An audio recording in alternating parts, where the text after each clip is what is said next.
Bismillahirrahmanirrahim. Assalamualaikum warahmatullahi wabarakatuh. Alhamdulillah alladzi bi ni'matihi tatimmu shalihat. Nahmaduhu wa nasta'inuhu wa nastaghfiruh. Wa na'udzu billah min shururi anfusina min sayyiati a'malina. May yahdihillahu fala mudilla lahu وَمَنْ يُضْلِلْ فَلَا هَادِيَ لَهُ أَشْهَدُ أَنْ لَا إِلَهَ إِلَّا اللَّهُ وَأَشْهَدُ أَنَّ مُحَمَّدًا عَبْدُهُ وَرَسُولُهُ لَا نَبِيَّ بَعْدَهُ أَمَّا بَعْدُ اللهم إنا نسألك علما نافعا ورزقا طيبا وعملا متقبلا. Kita melanjutkan kembali bahasan kita tentang akhlak Rasulullah sallallahu alaihi wasallam. Para ulama mengatakan ayat yang paling signifikan bicara tentang akhlak atau induk dari akhlak yang ada di dalam Al-Quran itu adalah firman Allah pada surat Al-A'raf ayat 199. Khudhil afwa wa'mur bil 'urfi wa'a'rid 'anil jahilin. Khudhil afwa, penafsiran sebagian para ulama tafsir artinya maafkanlah orang-orang yang ada di sekitar Anda. Penafsiran yang lain, khudil afwa, al-afu itu artinya harta yang berlebih dari kebutuhan. Jadi khudil afwa artinya ambillah harta mereka yang lebih dari kebutuhan. Jazakallah khair. Tapi yang jadi bahasan kita di sini adalah yang pertama, khudhil afwa artinya maafkan, wa'mur bil 'urfi ajak untuk berbuat kebaikan, wa'a'rid 'anil jahilin berpalinglah dari orang-orang yang jahil. Ini adalah akhlak terhadap sesama manusia. Kelanjutannya menarik. Wa imma yanzaghannaka minasyaitani nazghun fasta'idz billah. Kalau ada godaan dari syaitan, maka berlindunglah kalian kepada Allah. Para ulama mengatakan kalau ada manusia yang tidak baik, maka andalah yang harus berbuat baik. Tapi kalau ada setan, jangan berbuat baik sama setan. Tapi berlindunglah kepada Allah. Anda tidak akan bisa melawan setan. Dan setan tidak akan bisa diberlakukan kebaikan kepada dia. Jadi kalau sama setan, fasta'id billah, berlindung sama Allah. Tapi kalau sama manusia yang jahat, berbuat baiklah sama dia. Fa idzal ladzi bainaka wa bainahu 'adawatun ka'annahu waliyyun hamim. Kalau dia memusuhi Anda dan Anda berbuat baik, Anda balas dia dengan kebaikan, dia akan menjadi teman Anda. Minimalnya dia tidak akan jahat sama Anda, segen.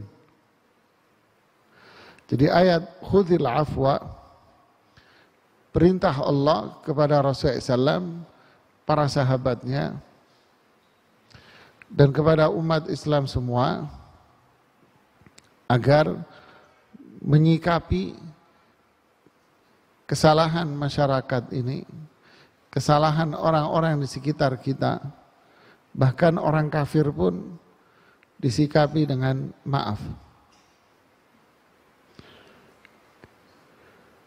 Jadi khudhil af, jadi maafkanlah dia. Qabulil a'dzar, kamu terima uzur-uzurnya dia, alasan-alasannya dia.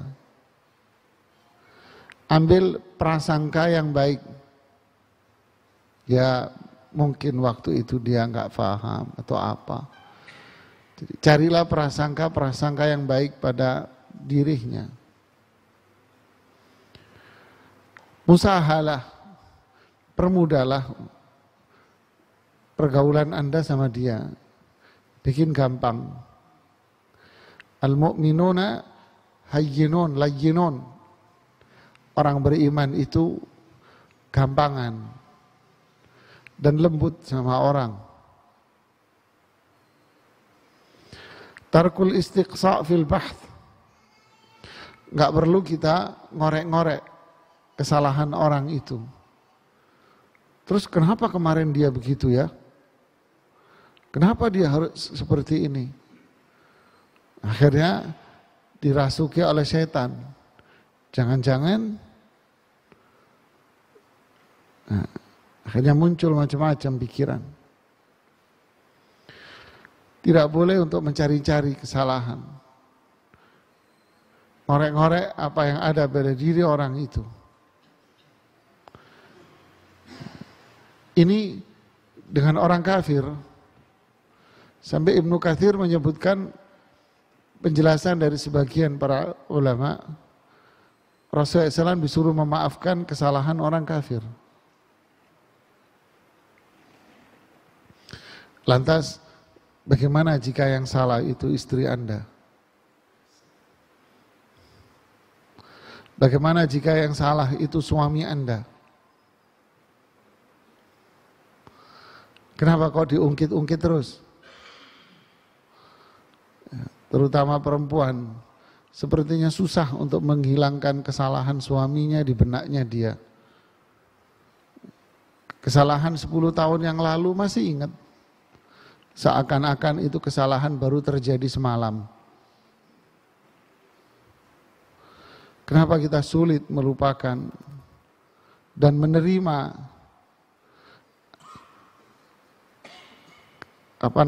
alasan-alasan yang disampaikannya. Sama orang kafir kita disuruh menerima alasannya. Ketika orang-orang munafik tidak ikut berperang bersama dengan Rasulullah SAW pada waktu perang Tabuk, banyak mereka datang menemui Rasulullah SAW mengungkapkan berbagai macam alasan. Rasulullah SAW hanya senyum, nggak nanya macam-macam. Kamu alasan kamu buat-buat ya? Kamu ngarang-ngarang ya alasannya? Ah alasan aja, enggak. Rasulullah tersenyum aja.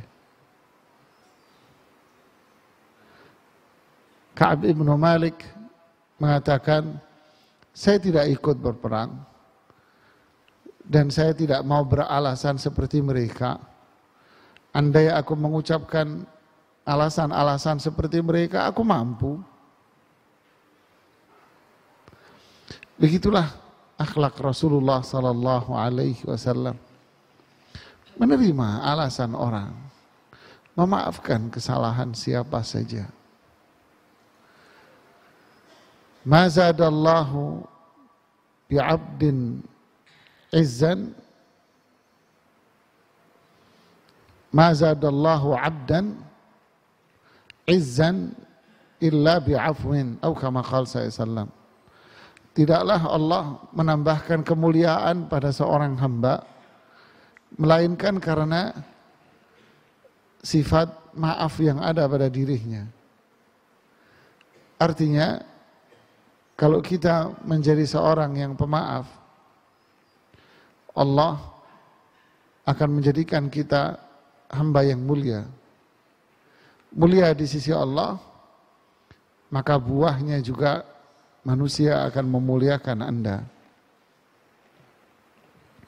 Begitulah jamaah indahnya syariat Islam. Pemaaf kepada siapapun, menerima alasan dia tanpa ngorek-ngorek, tanpa nyari-nyari. Wa'mur bil ma'rufi, ajak dia berbuat baik, dan puncak dari kebaikan adalah tauhid, beribadah hanya kepada Allah. Kemudian menunjukkan sikap, tutur kata.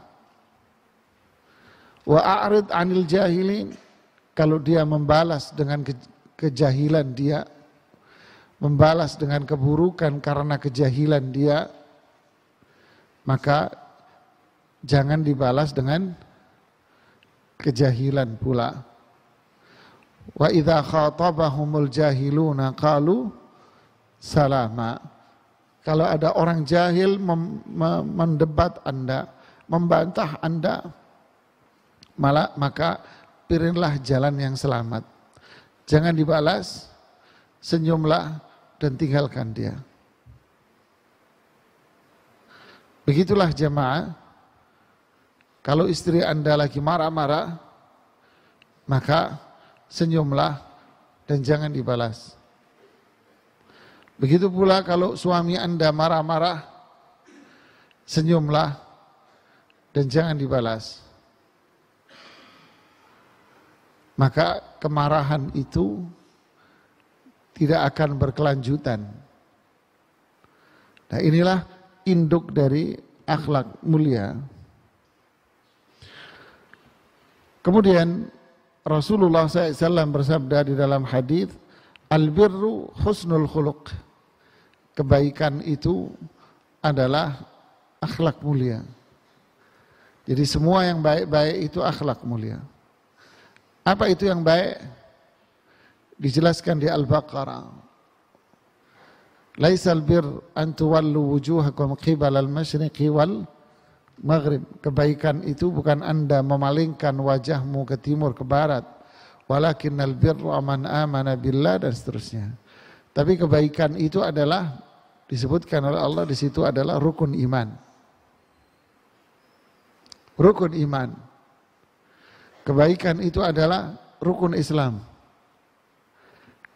Dan kebaikan itu adalah bagaimana kita berinteraksi dengan sesama. Semua ini kebaikan.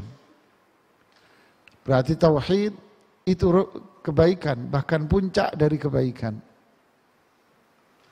Ibadah itu puncak dari kebaikan. Bermuamalah itu puncak dari kebaikan. Di masyarakat sana menilai orang baik hanya sebatas dengan pergaulan saja. Dia enggak sholat, dibilang baik. Dia berbuat syirik, dibilang baik. Dia baik tuh. Tidak, puncak kebaikan itu tauhid. Ibadah hanya kepada Allah dan bermuamalah. Albir husnul khuluq. Jadi kebaikan itu adalah akhlak mulia. Jadi semua ini adalah akhlak. Innama bu'ithtu liutammima makarimal akhlak. Saya diutus oleh Allah untuk menyempurnakan akhlak. Ini disalahfahami oleh banyak orang di tengah-tengah kita. Bahkan di buku-buku sekolah pun si penulis ini menunjukkan ketidakfahamannya dengan hadis ini. Jadi dikesankan Islam ini hanya mengatur interaksi sosial masyarakat saja.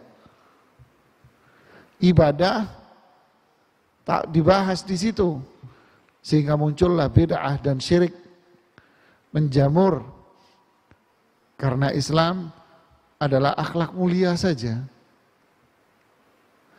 Lupa dia, atau memang dia jahil, bahwa puncak dari akhlak mulia itu adalah tauhid kita kepada Allah. Akhlak kita sama Allah.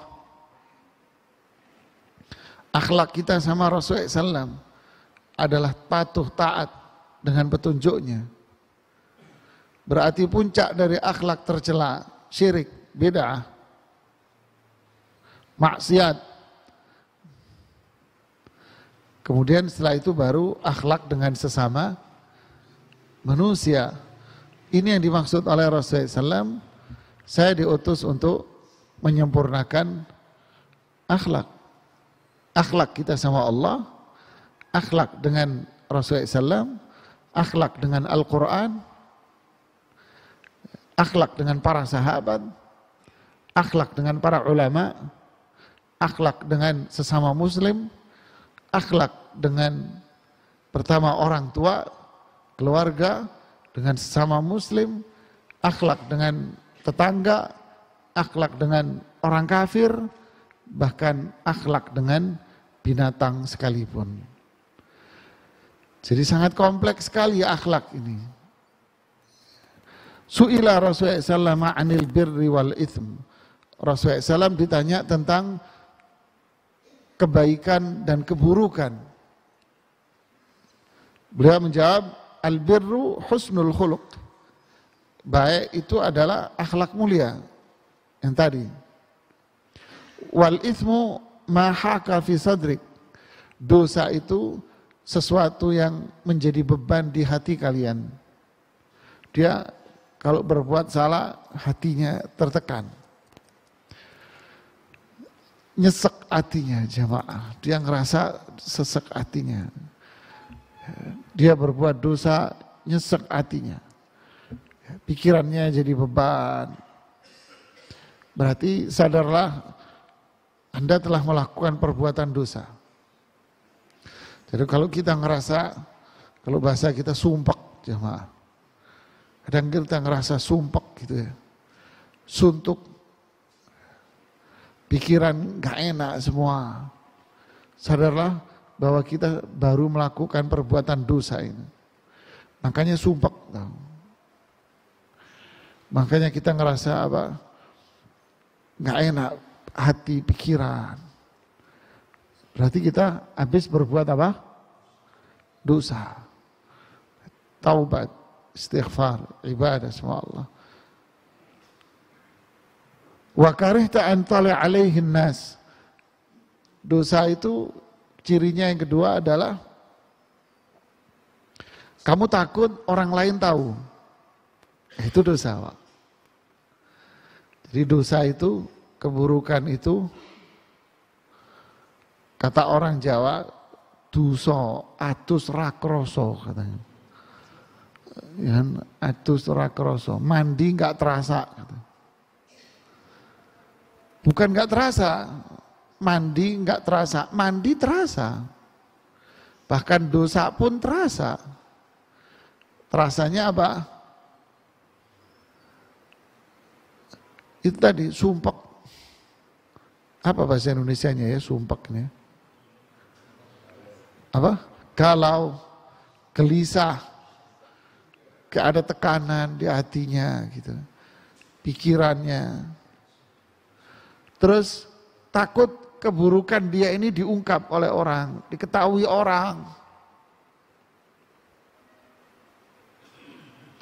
Jadi kalau ada orang berbuat dosa malah enjoy aja kali. Gitu ya. Enjoy aja kali. Cuek aja kali. Bahkan dia dengan bangganya bercerita kepada orang atas perbuatan dosa. Inilah namanya al-mujaharah. Dan Allah tidak akan mengampuni orang yang seperti ini. Ini bahaya ini jemaah. Jadi berarti kebaikan itu melahirkan apa? Insyirah sadr. Lapang dada. Makanya para ulama melafsirkan ayat Man amila salihan min dzakarin aw untha wa huwa mu'min falanuhyiyannahu hayatan thayyibah. Siapa yang beramal saleh dan dia beriman, Allah kasih dia kehidupan dengan kehidupan yang bahagia. Sebagian para ulama dari karangan sahabat tabi'in mengatakan itu adalah insyirah sadr, lapang dada. Artinya apa? tentram, damai, bahagia hatinya, Pak. Inilah kaya. Laisal ghina an kathratil ard, innamal ghina ghina nafs. Inilah orang kaya. Hatinya tentram, bahagia, damai.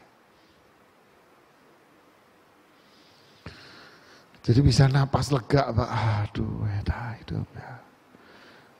Jadi, secangkir teh pun dia bisa nikmati, Pak. Ya, enak enggak tehnya? Saya cobain, Pak ya. Alhamdulillah, enak kan, Pak? Nah, nanti Anda nyusul di belakang. Bisa aja Ustaz, nggak bilang aja kalau mau minum gitu ya. Begitulah para jemaah. Bicara tentang akhlak, akhirnya Rasulullah SAW mengatakan, khiyarukum ahasinukum akhlaqan. Orang yang paling mulia di antara kalian adalah orang yang paling baik akhlaknya. Berarti akhlak sama siapa tadi? Sama Allah, Rasulullah SAW, sama Al-Quran, para sahabat, dan seterusnya dengan sesama manusia. Jadi jangan menilai sama orang aja, tapi dia syirik, maksiat, bid'ah, terus kita nilai dia baik kok. Ini bahaya ini. Kemudian Abu Hurairah juga menyebutkan bahwa Rasulullah SAW ditanya apa sebab paling banyak seseorang itu bisa masuk surga. Sebab an aktsar ma yudkhil nas al jannah, sebab paling banyak orang itu masuk surga, apa sebabnya yang paling banyak? Kebanyakan orang masuk surga karena apa? Rasulullah SAW menjawab, taqwallah wa husnul khuluq, bertakwa dan akhlak mulia. Ketika takwa dan akhlak mulia digabung, berarti akhlak mulia di sini maknanya apa? Sesama. Tapi kalau tidak digandeng dengan takwa, berarti akhlak mulia termasuk apa? Ketakwaan. Tapi kalau digandeng antara takwa dan akhlak, berarti akhlak mulia apa? Interaksi. Tapi kalau disebutkan akhlak mulia titik sendirian, berarti maknanya apa? Semua. Tauhid, ketakwaan, apa semua akhlak. Lalu beliau ditanya lagi, apa penyebab terbanyak seseorang itu masuk neraka? Al-fam wal farj. Mulut sama kemaluan. Ini mulut ini yang bikin manusia masuk neraka, jemaah. Fahal yakubun nasu fin nari illa hasaidu alsinatihim. Tidakkah manusia itu dilemparkan ke dalam neraka melainkan karena buah dari mulutnya dia? Al-farj, kemaluan dia, zina, wal'iyadhu billah.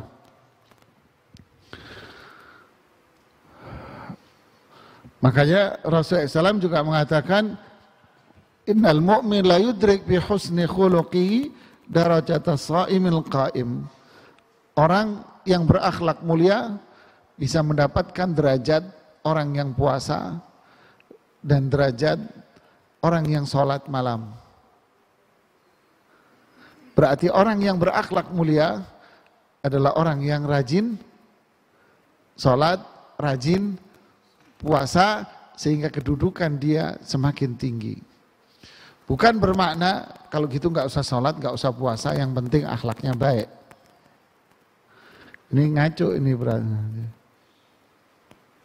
Ini menunjukkan akhlak itu tinggi kedudukannya. Ana za'imun fil jannah, ana za'imun bi baitin fi a'lal jannah liman hasuna khuluquh. Saya akan menjadi pemimpin di surga paling tinggi bagi seseorang yang berakhlak mulia.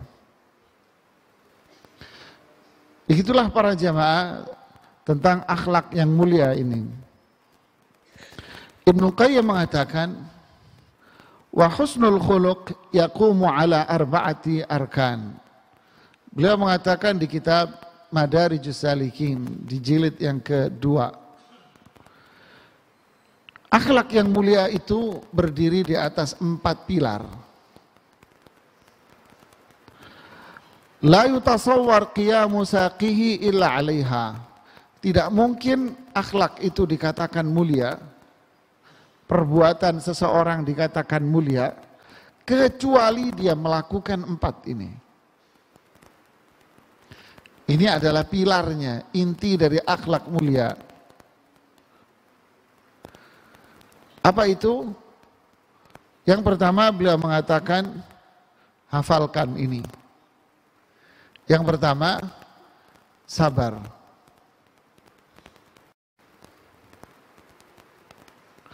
Yang kedua, iffah. Kalau tulisan bahasa Indonesianya iffah. Kalau tulisan Arabnya iffah pakai ain. Terjemahnya kesucian diri, kemuliaan diri. Mulia, afif. Ada orang namanya afif. Ya. Ada yang namanya apa? Kalau cewek, afifah. Kalau laki, afif. Jadi afif nikah sama afifah. Punya anak perempuan namanya Afaf. Ya kan? Punya anak laki namanya Iffa. Iya. Mungkin enggak itu terjadi? Bisa aja. Abah saya namanya Sa'ad. Umi saya namanya Su'ud.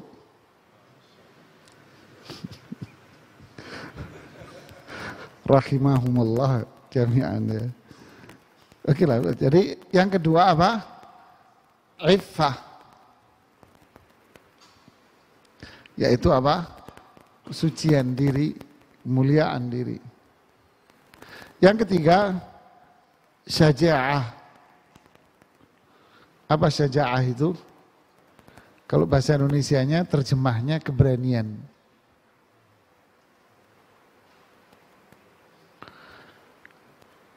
Yang ketiga, yang keempat, adil.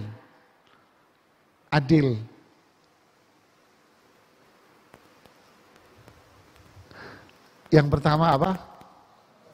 Sabar, iffah, syaja'ah, adil. Makanya saya cenderung menyebutkan Arabnya. Karena bahasa Indonesianya agak melenceng dari yang dimaksud dengan kalimat itu. Kayak adil cenderung berkaitan dengan hukum, padahal enggak. Ya. Syaja'ah berkaitan dengan berantem sama orang, gitu. Ya kan? Padahal yang dimaksud bukan itu. Makanya saya cenderung menyebutkan istilah Arabnya.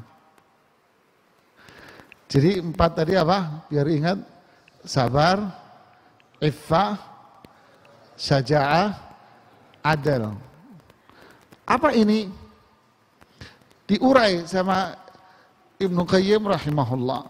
Saya bacakan pelan-pelan biar Anda bisa mencatatnya. Yang enggak nyatat rugi Anda. Yang enggak nyatat rugi Anda.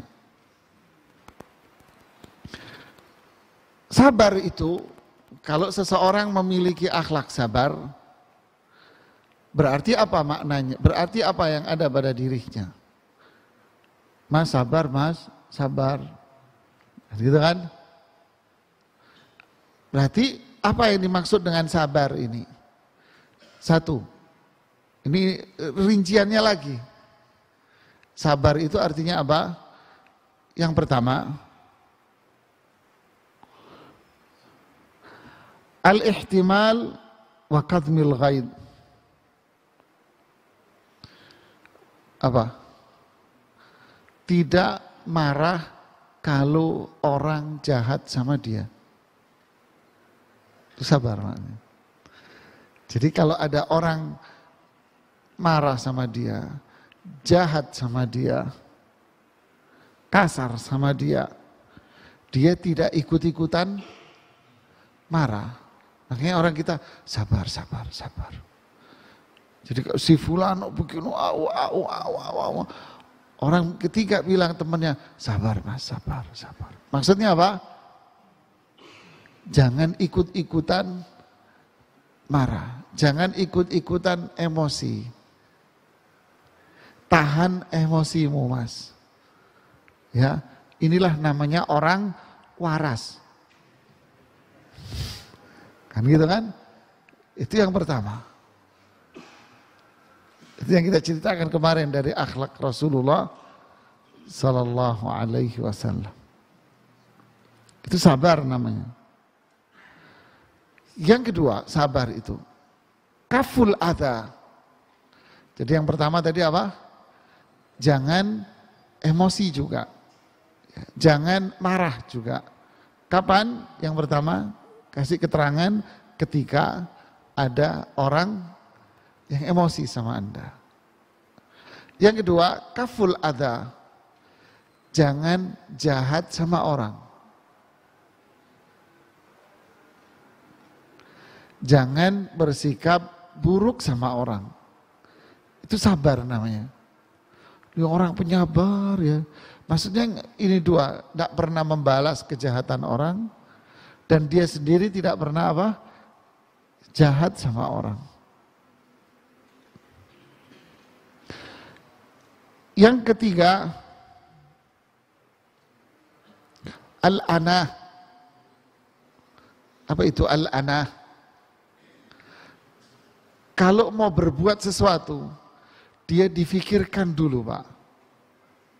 Ini baik enggak? Atau malah bisa menghasilkan keburukan. Itu anah. Artinya apa? Yang ketiga, tidak tergesa-gesa dalam melakukan sesuatu. Dia pikirkan dulu baik dan buruknya. Ini orang sabar Pak. Ini orang pintar ini. Makanya Imam Syangqiti menyebutkan ini adalah apa? Ini orang bijak. Beliau menyebutkan ini akhlak bijak, kata Ibnu Syangqiti. Beda istilah beliau. Ya. Yang keempat, ar-rifq. Orang sabar itu adalah orang yang lembut Pak. Sabar dia ini. Maksudnya dia apa? Lembut. Ucapannya, perbuatannya santun. Nah,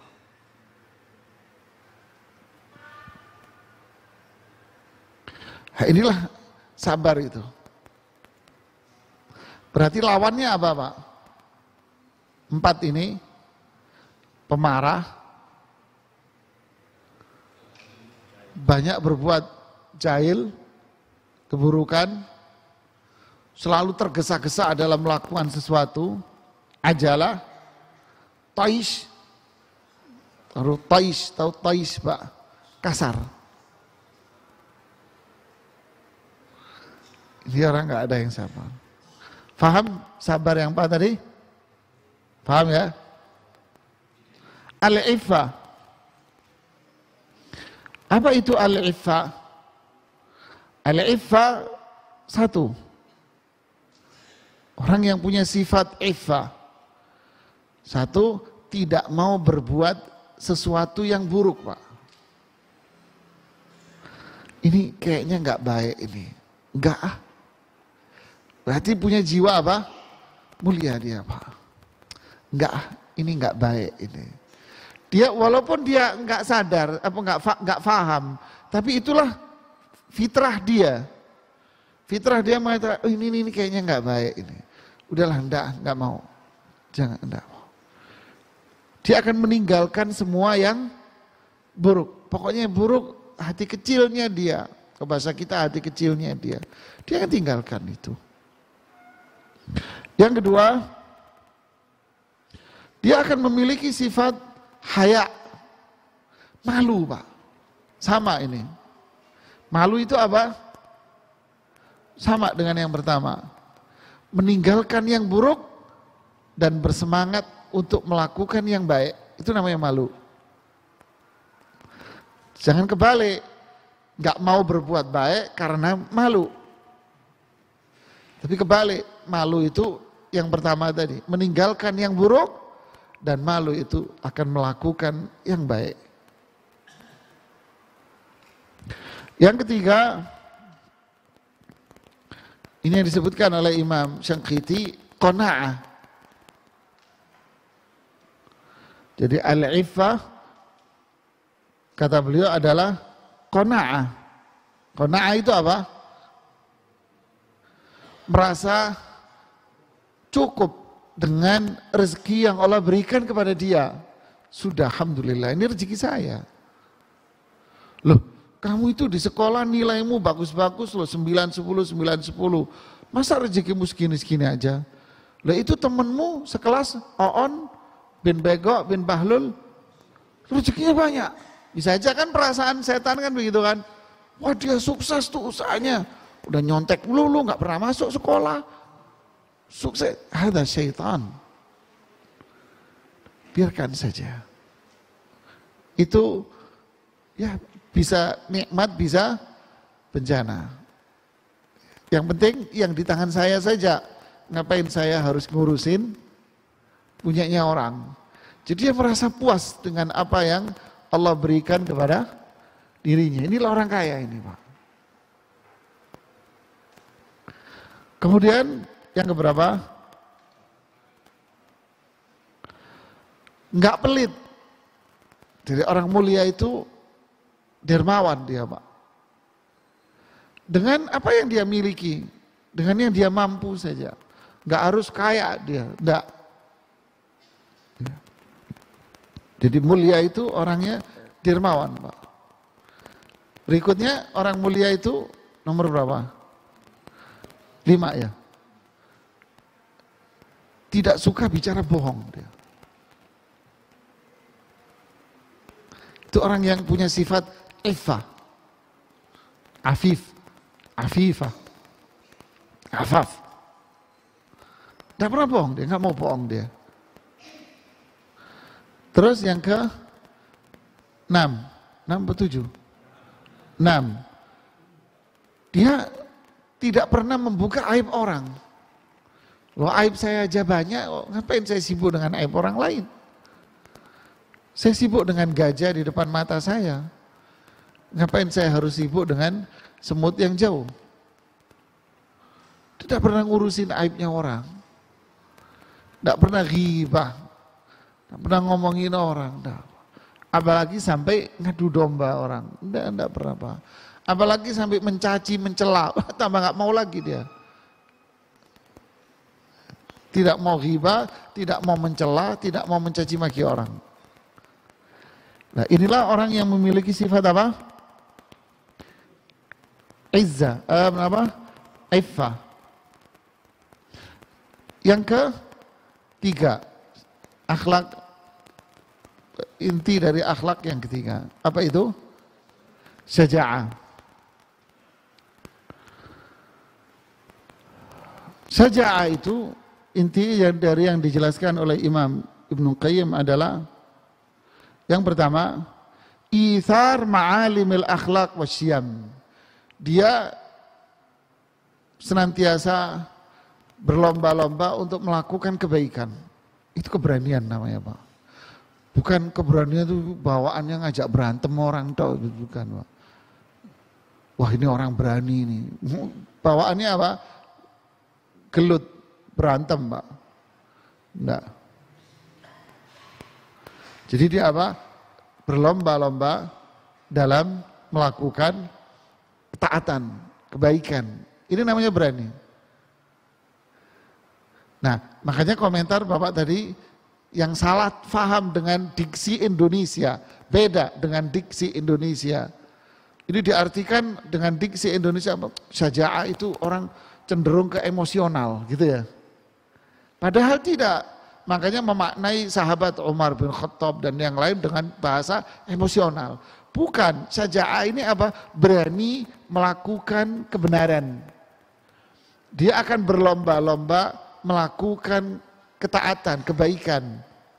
Dia berani melakukan ini, Pak. Dicela orang, dihina orang, masa bodoh dia? Gak peduli dia. Dicibir orang, gue pikirin. Saya gak peduli. Kenapa? Wong ini taat kok, ini kebaikan kok, ini amal soleh.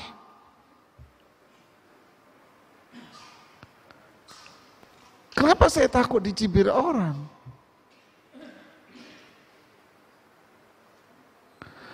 Mohon maaf, saya ngelihat saudara kita ini, ingat satu jamaah, saya dulu dari Jambi. Saya umroh dulu, Mas. Ketika umroh pakai kain ihram, ini anak kain ihramnya itu ditutup, didekep kayak orang ronda di pos ronda gitu, diginiin aja ini. Apa namanya kain ihram itu. Saya perhatiin kok ada yang aneh ini orang. Ketika naik bus, kok didekep, apa kedinginan. Ketika turun istirahat gitu, saya samperin dia, Mas, kedinginan kamu? Oh enggak Pak Ustadz. Terus kenapa kok kayak gini? Pak Ustadz, ini mohon maaf ya, saya malu Ustadz. Kenapa? Saya dari leher sampai tangan saya ini bertatu semua, full. Saya senyum, Mas kenapa kamu malu? Kok aneh kamu? Kaget ya. Kamu ini mau berbuat kebaikan. Kok jadi malu? Iya Ustaz ya. Kenapa saya malu Ustaz? Ini malu bukan pada tempatnya. Tunjukkan keberanian Anda dalam melakukan. Iya dibuka langsung Pak. Justru akhirnya jamaah-jamaah umroh sekitarnya itu malah simpati, malah bangga sama dia. Ketika umroh disamperin sama askar-askar orang-orang Saudi, dipeluk dia, diajak jabat tangan, bangga dia merasa akhirnya. Itu kan namanya syaja'ah Pak. Kita berani melakukan apa? Kebaikan, kenapa kita takut sama orang? Itulah sifat syaja'ah. Jadi beda dengan diksi Indonesia, syaja'ah dalam makna Indonesia ya, wallah alam kalau saya salah ya. Tapi syaja'ah dalam arti bahasa Arab di sini apa? Berani melakukan kebenaran, ini taat. Bukan berarti terus ngawur sama orang, gak ada simpatiknya, kasar sama orang, tidak. Tetap berprinsip dengan apa? Akhlak-akhlak yang lain gitu loh. Oke, kita lanjutkan. Yang kedua. Syaja'ah itu adalah al-badlu wan nada. Syaja'ah itu adalah apa? Berani membantu, menolong orang. Itu namanya orang syaja'ah. Gemar membantu, gemar menolong orang. Dia nggak malu untuk membantu orang, dia nggak malu untuk melayani orang, Pak. Tidak. Bukan ngerasa saya kan orang kaya, saya kan berdarah biru, saya kan punya jabatan, masa saya harus melayani dia? Ini sombong namanya. Tapi saja itu dia senang melayani orang, membantu orang. Rasulullah Sallallahu Alaihi Wasallam kalau berjalan dengan para sahabat, beliau lebih memilih jalan di mana? Di belakang. Kenapa? Kalau ada sahabat yang butuh pertolongan, dia cepat nolongnya, tahu beliau. Jadi tidak ada karpet merah.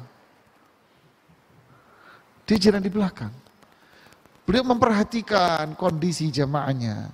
Siapa yang berkesulitan, siapa yang sakit, siapa yang ini. Beliau siap untuk membantunya. Inilah keberanian.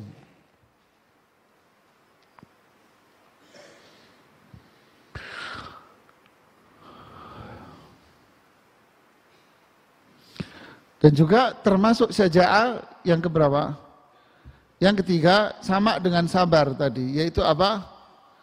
Menahan emosi. Itu orang berani namanya. Dia menahan emosi. Lawan ghadab itu hilm. Ghadab itu amarah. Lawannya adalah hilm. Hilm berarti apa? Menahan amarah. Laisa syadidu bisur'ati. Orang kuat itu bukan yang pandai berantem, bukan. Innamas syadidul ladzi yamliku nafsahu indal ghadab. Jadi orang kuat itu adalah orang yang mampu menahan amarahnya ketika dia emosi. Dia mampu menahan ketika dia emosi. Bahkan dia mampu menahan di saat dia mampu untuk melampiaskan dan membalas. Dia bisa dengan leluasa untuk membalas, dia itu bisa. Tapi dia nggak mau. Enggak, Mas. Kenapa? Saya waras, Mas. Apa jawabannya? Saya waras, Mas. Wah, cemen lo. Kan biasanya gitu kan orang kita kan. Kalau bahasanya orang Jakarta, cemen lo. Pengecut. Tidak. Justru ini mulia. Pokoknya sing waras itu ngalah itu mulia, Mas. Jadi kalau ibu suami Anda marah-marah, Anda diam, senyum, ngalah, berarti Anda lah yang berani, bukan dia. Anda yang berani, Anda yang hebat. Anda yang luar biasa. Jadi inilah keberanian. Subhanallah ya. Yang ke akhlak yang ke induk akhlak yang keempat, apa itu? Adil. Ibnu Qayyim mengatakan adil ini justru induk dari semuanya. Sabar itu adil. Jadi sabar tadi ada berapa poin? 4. Ya. Terus al-iffah ada berapa? 6. Kemudian syaja'ah ada 3 tadi. Adil semuanya. Semua itu termasuk adil. Anda berbuat apa yang menjadi kewajiban Anda. Dan memberikan hak orang lain sesuai porsinya. Itu adil namanya, Pak. Saya ulangi lagi. Adil itu apa? Melakukan apa yang menjadi kewajiban saya. Dan memberikan hak orang lain seperti apa adanya. Itu adil, Pak.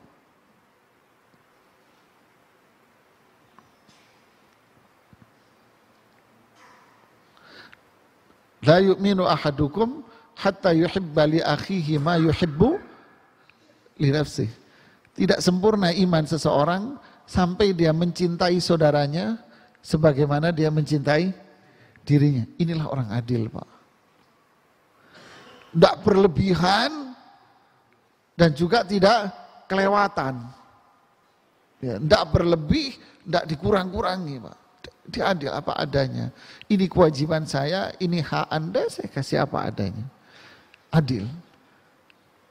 Baik dalam tutur kata, dia kalau Anda pengen orang santun sama Anda, ya Anda harus apa?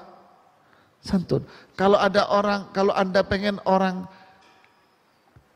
sopan sama Anda, maka Anda pun apa? Sopan. Kalau Anda kepengen hak Anda dipenuhi, ya penuhi hak orang. Itu adil namanya, Pak. Berarti adil kalau dalam urusan duit apa? Sakhi, tahu sakhi? Sakhi itu artinya dia nggak ngarepin duitnya orang.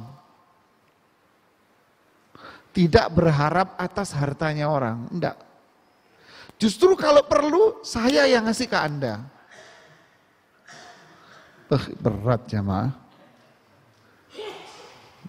Itu namanya sakhi. Faham? Nggak ngarep-ngarep. Tidak nunggu ayam jantan nelor jamaah. Kalau perlu dia yang nelor dan saya kasih kamu telurnya. Ya umpamanya gitu, Pak.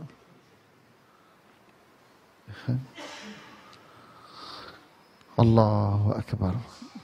Berarti adil itu apa? Di sisi uang, harta, dermawan. Ya.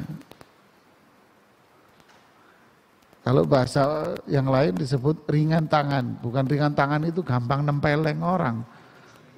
Terus ngaplokin orang, Pak. Enggak. Ringan tangan itu maksudnya gampang apa? Ya, nolongin orang. Ini namanya orang adil, Pak. Hak inilah Ibnu Qayyim bilang, waman sya'u jami'il akhlaq al-fadilah min hadhil arba'. Semua akhlak dengan sesama, ini bicara akhlak dengan siapa? Akhlak dengan sesama, semuanya induknya 4 ini. Dan adil tadi itulah yang utama. Dalam dagang, ya adil. Jangan beli seledri, minta bonus telur. Jangan, Pak. Ya kan nggak benar, kelewatan kan. Yang disebut apa? Wailun lil mutaffifin alladzina idza ktalu 'alan nasi yastawfun wa idza kaluhum aw wazanuhum yukhsirun. Artinya apa?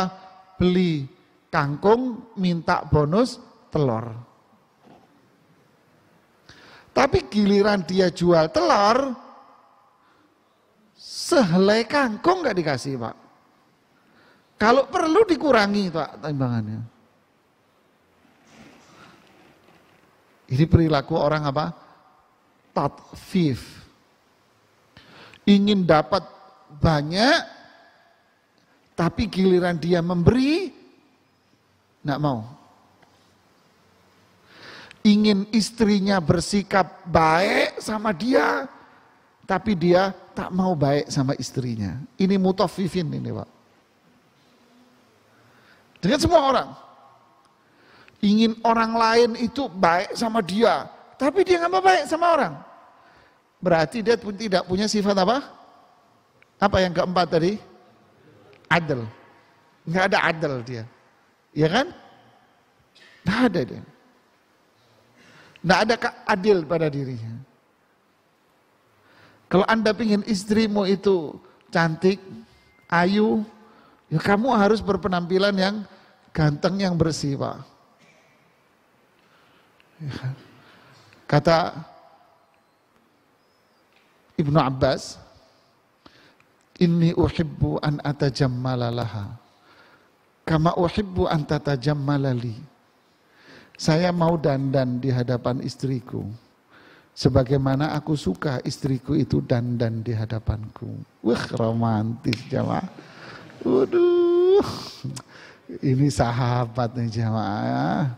Kita, wah wis bau macem-macem berharap istrinya ayu. Ya kan? Kesimpulan dari semua kajian kita, Ibnu Qayyim mengatakan ad-dinu kulluhu khuluq. Islam ini semuanya akhlak. Faman zada 'alaika fil khuluq zada 'alaika fid din. Kalau ada orang yang akhlaknya baik sama Anda, berarti dia agamanya bagus sama kamu. Artinya kalau akhlaknya baik, berarti Islamnya baik.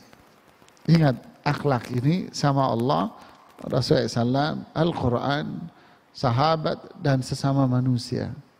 Nah, poin-poin yang kita bahas tadi, akhlak dengan sesama manusia. Kalau akhlak dengan Allah, berarti masuk dalam pelajaran apa? Tauhid. Akhlak dengan Rasulullah SAW, masuk dalam pelajaran apa? Prinsip ibadah. Ya. Fikih. Ya. Wallahu a'lam bissawab. Ini yang bisa saya sampaikan. Silakan kalau ada yang mau bertanya.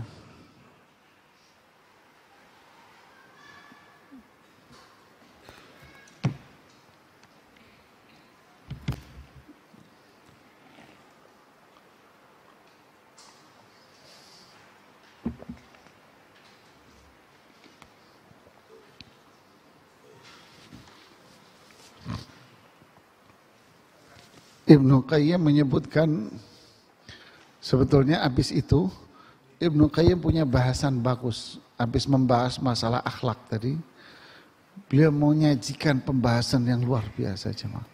Apa itu? 10 kiat menghadapi orang jahat.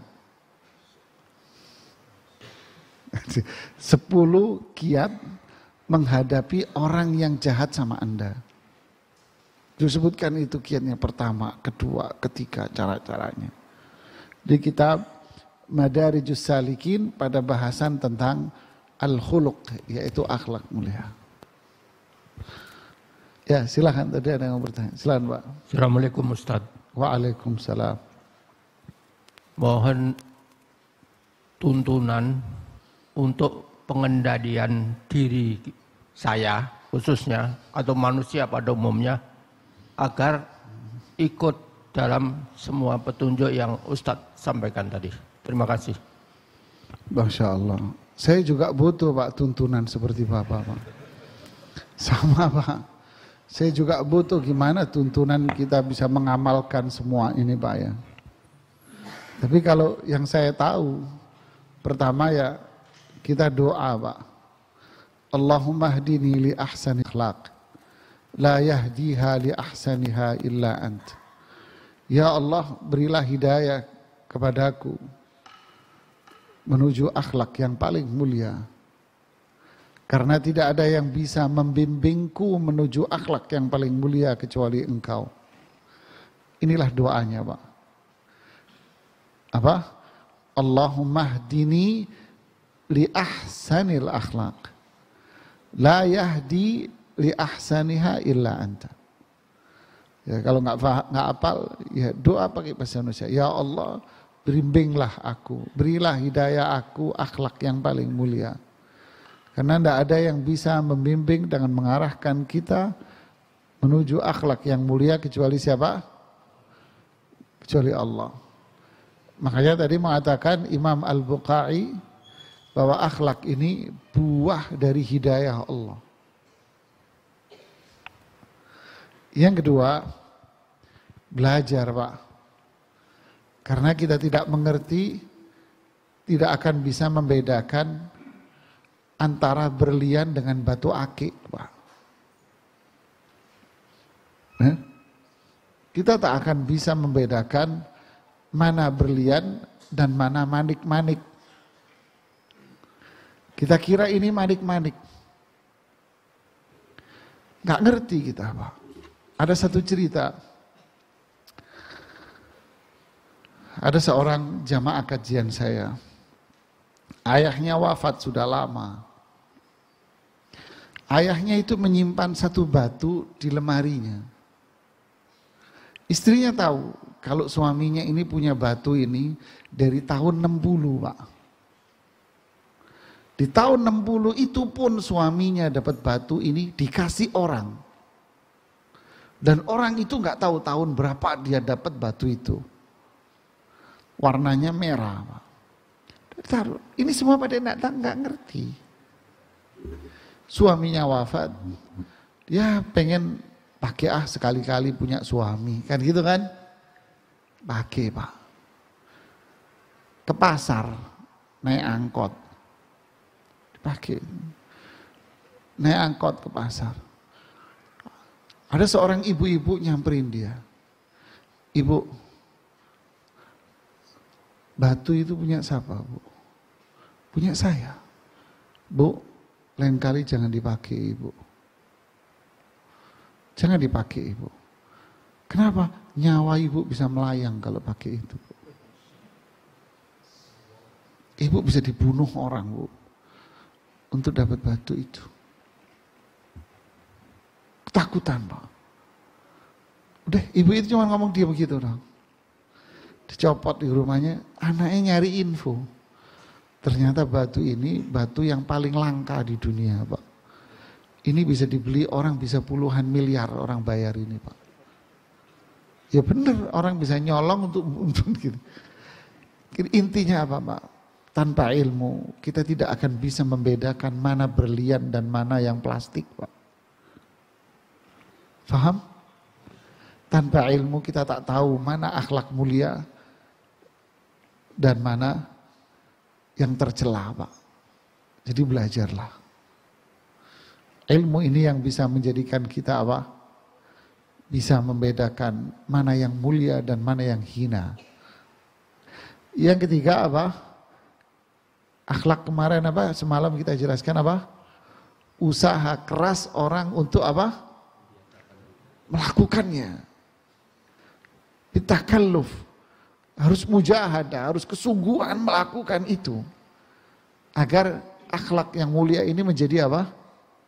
Bagian dari hidup kita. Jadi watak kita nanti. Yang mujahadah.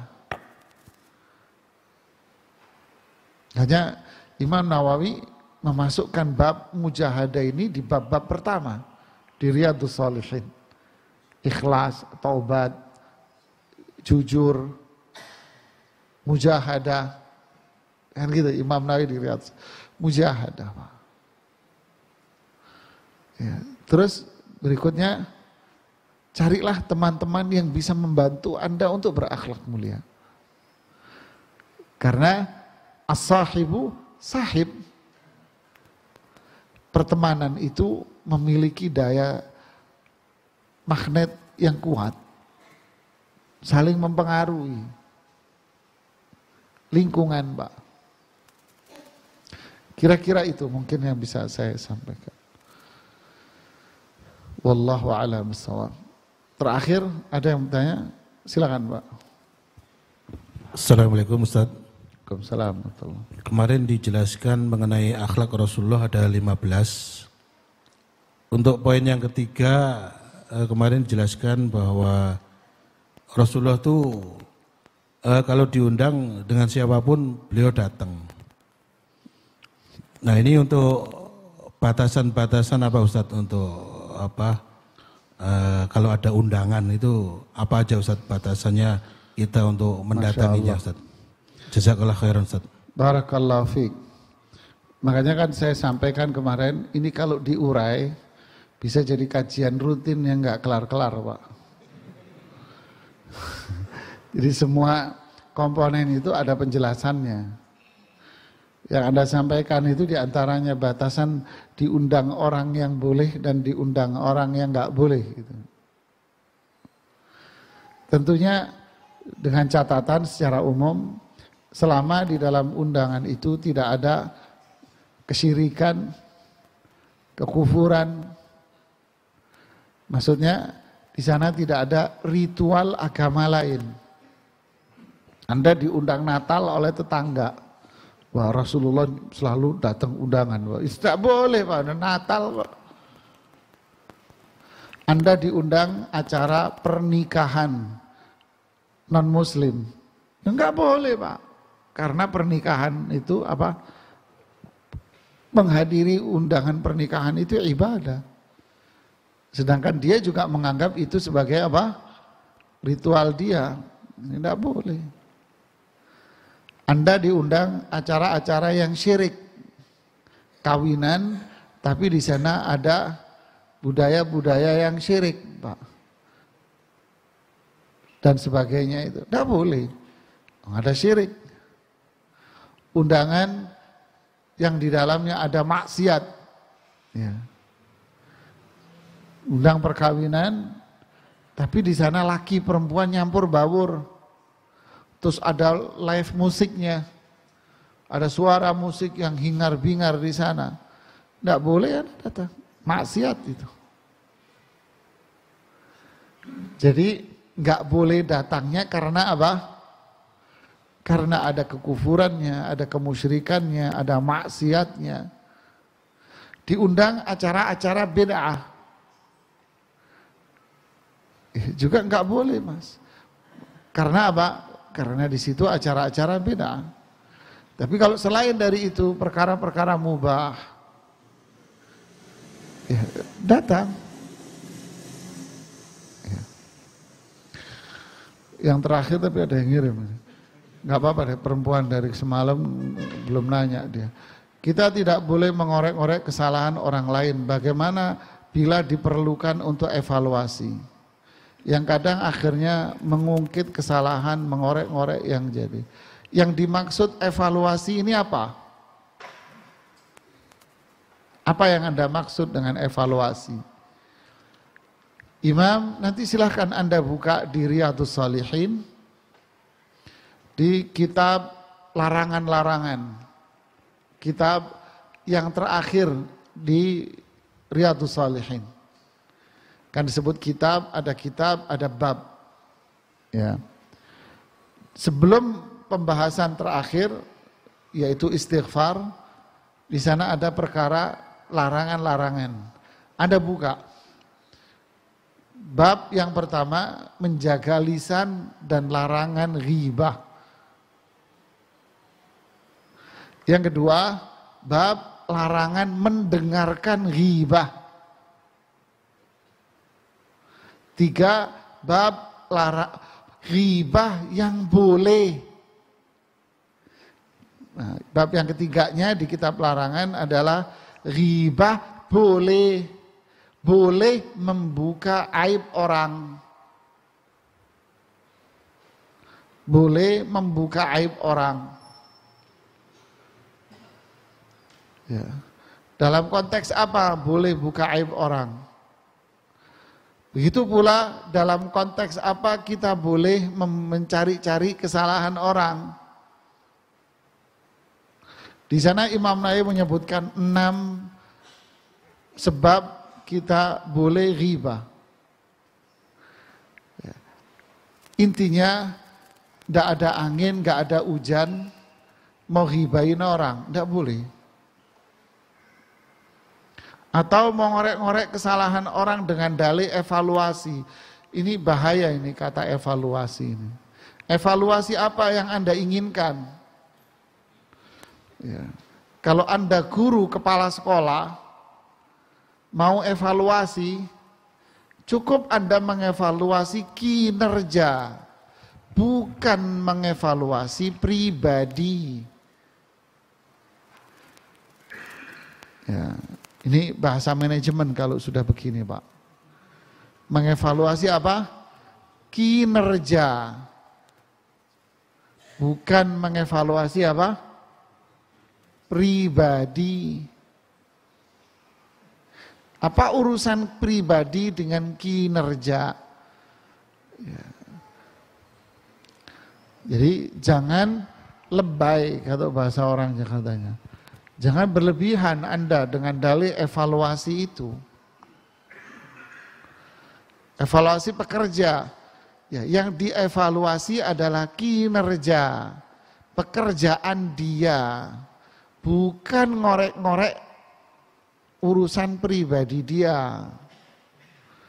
Ya, ini Anda telah keluar dari batasan. Makanya apa yang dimaksud dulu dengan ini?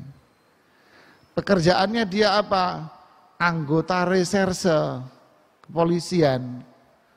Wah, saya nggak boleh cari-cari kesalahan orang. Ya benar, Pak. Kalau ada orang nggak apa-apain terus Anda korek-korek, loh urusanmu apa, Mas? Tapi kalau ada indikasi dia berbuat kejahatan, barulah dia boleh apa? Ngorek-ngorek dia, diselidiki, dipantau. Ini jangan-jangan ngerusak masyarakat ini. Boleh, karena dia berkepentingan untuk menjaga ketentraman. Suami, istri hanya faktor cemburu.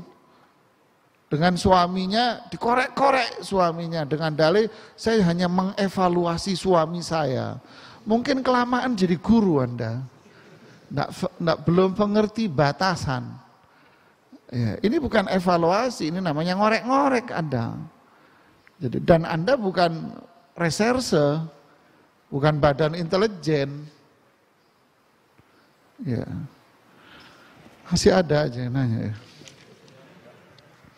Apabila ada seorang yang datang ke rumah sebulan 2 kali, 3 kali untuk meminta hajat kebutuhan dan itu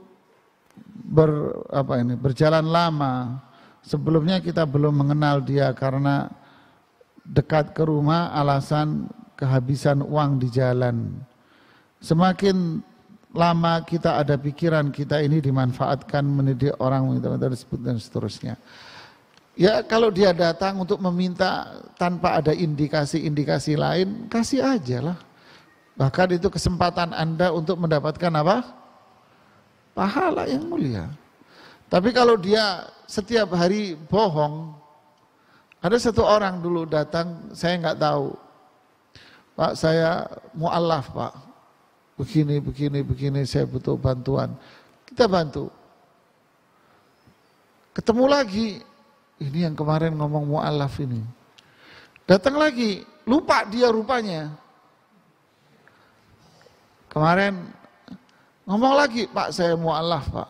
Oh, ini, ya sudahlah. Ketemu lagi saya setelah 5 tahun, 6 tahun. Di tempat yang sama. Dan lagi, Pak saya mu'alaf. Mas, saya kenal kamu 6 tahun, 7 tahun yang lalu. Bahasamu masih mu'alaf masih sekarang. Pergi lari dia.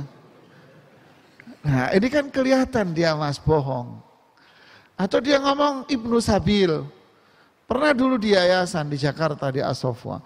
Pak saya Ibnu Sabil Pak, mau pulang kehabisan ongkos. Oh iya boleh Pak sini. Dan senang dia, pikirnya dia dikasih duit kan. Akhirnya teman-teman, ayo Pak, Bapak mau pulang? Iya Pak mau pulang Pak. Ayo saya anterin Pak. Mulai pucat mukanya Pak. Bapak mau pulang kemana Pak? Mau ke Garut Pak, Garut. Mau ke Garut, ayo Pak. Dianterin sama teman-teman ke terminal Pasar Rebo. Dianterin dia Pak ke terminal. Nah, dicari, ditenteng. Ayo Pak, itu Pak bis ke Garut. Bapak naik, nanti saya kasih uang buat makan di jalan, buat kebutuhan Bapak sekalian, saya beliin tiketnya. Iya Pak, terima kasih Pak. Giliran dia mau tiket, lari kabur dia. Kelihatan bohong Pak. Jadi kalau Anda mau ketemu orang seperti Pak, saya Ibnu Sabil Pak, mau pulang kehabisan ongkos. Oh ya Pak, tak bonceng Pak, tak anterin ke stasiun Pak, tak beliin tiket Pak. Serius nggak dia? Karena yang model begini ini apa? Banyak apa? Bohongnya. Kalau mau bantu aja beliin tiket beneran. Pasti dia kabur di tengah jalan. Ya ini yang bisa saya sampaikan, semoga bermanfaat buat saya dan kita semuanya. Subhanakallahumma bihamdik asyhadu an la ilaha illa anta astaghfiruka wa atubu ilaik. Assalamualaikum warahmatullahi wabarakatuh.